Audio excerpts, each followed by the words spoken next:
ओम श्री सिद्धबाईराव नमा. बघा, शनिवार 11 तारीख महात्मा ज्योतिराव फुले जयंती आणि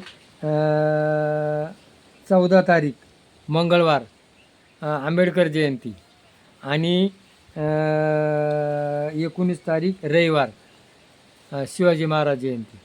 बघा, ह्या तिन्ही महापुरुषांच्या जयंत्या याच महिन्यामध्ये आहेत.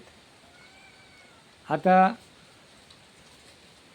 महात्मा शिवाजी महाराजांना महात्मा म्हटलं गेले, महात्मा ज्योतिराव फुले आणि आंबेडकराला काय म्हटलं गेले? मानव, महामानव. बघा, माणूस जन्माला येतो, पण माणसाच्या पलीकडे जसं रामाना 14 वर्ष वनवास काढला, तसा आंबेडकरांना गरिबीतून शिक्षण केलं. बघा, त्याला शिकायला बाहेर बसायला लागायचं, उपाशी राहावं लागायचं, आणि एवढं शिक्षण करून आणि त्यांनी आपल्या भारताची राज्यघटना लिहिली. जातीवाद मिटवला, अस्पृश्यता मिटवली, आणि आज आपण जे मतदान करतो, आपल्याला मतदानाचा अधिकार कोणा दिला? आंबेडकरांनी दिला. बघा, पूर्वी काय करायचं? 14 तास 12 तास काम करायला लागायचं, हुकुमशाही होती, आणि आंबेडकरांनी तुम्हाला किती 8 घंटे काम करायला सवलत दिली. आपल्या ह्या भारतावर आंबेडकराचे असे अनंत उपकार आहे, म्हणून त्याला काय म्हटलं गेले? महामानव म्हटलं गेले.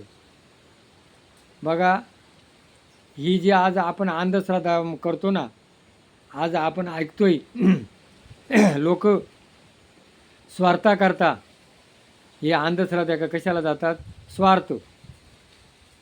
माझे दुःख जाईल, मला संपत्ती मिळेल, मी निवडून येईल, मी राजा होईल. आणि आंबेडकरांना काय जातं? शिका, संघर्ष करा, कष्ट करा, काम करा, फुकट घेऊ नका आणि फुकट देऊ नका. आणि आज आपण या बाबाच्या मागं लागतो, आणि मला फुकट कसं मिळेल आणि मला हे मिळेल. आंबेडकरांनी अंधश्रद्धेला आजही बघा, आंबेडकरवादी जे लोक आहेत ना, ते बामणाचं तोंड पाहते नाही. त्यांचे लग्न आहे ना, ते प्रत्येक रविवारी धरतात. सत्यनारायणाची पूजा करते नाही, ते कोणत्याही अंधश्रद्धेला मानत नाही. त्यांचं जीवन चालू आहे ना. आणि मग आपल्याला काय, आपण जर असं केलं नाही तर असं होईल या भीतीपोटी, आणि आपण आज या अंधश्रद्धेचे लोक आहे ना, हे मोठमोठे माजुराले पैशावाले झाले. आपण कानानं ऐकतो तरी आपण काय डोळे उघडत नाही. म्हणून बुडत असे जनने देखावे डोळा, म्हणून कळवळा येत असे. तुकाराम महाराजांनी सांगितलं, 900 कन्या पुत्रवती, मग कासे करायला लागे पती. बामण ज्योतिषी सांगती आणि त्यांच्या विधवा का होती. बघा, घुमारे घुमती आणि त्यांचे पोरं का मरती.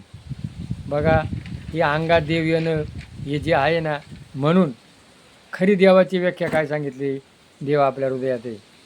देवकडे पंचतत्व, अग्नी, वारा, ऊन, पाणी, पृथ्वी. देवकडे निसर्गात आहे, देवकडे प्राणीमात्रात आहे. आणि म्हणून कष्ट करा, काम करा, फुकट घेऊ नका आणि फुकट देऊ नका. जगा आणि जगू द्या. बघा, ही संस्कृती आपल्याला उभी करायची. म्हणून ज्या वेळेला ही आंबेडकरांचे विचार आपण घेऊ, त्यावेळेला आपल्या खऱ्या अर्थानं आपण स्वतंत्र मिळाल्याची आपल्याला सुख मिळेल. म्हणून इथून पुढं प्रत्येकाने गीता, भागवत, ज्ञानेश्वरी हे जीवनग्रंथ आहे, हे जीवनग्रंथ वाचा, आपल्या मुलाबाळांना वळण लावा, आणि आपण कष्ट करा, काम करा, व्यवसाय करा, उद्योग करा. फुकट जगात काहीच मिळत नाही, आणि तुम्ही फुकट मिळायचे धावतात, आणि जे तुम्हाला आशा देतात ते श्रीमंत होतात. त्यांनाही सांगायचं, माझं विननी, तुम्ही क्षणभर सुख आहे तुमचं, ते तुम्हाला काही पुरणार नाही. म्हणून प्रत्येकानं कोणाला लुटू नका, आणि आंबेडकरांचे विचार घ्या. हे जर पटला तर क्लिक करा. जय भैरवनाथ महाराज की जय.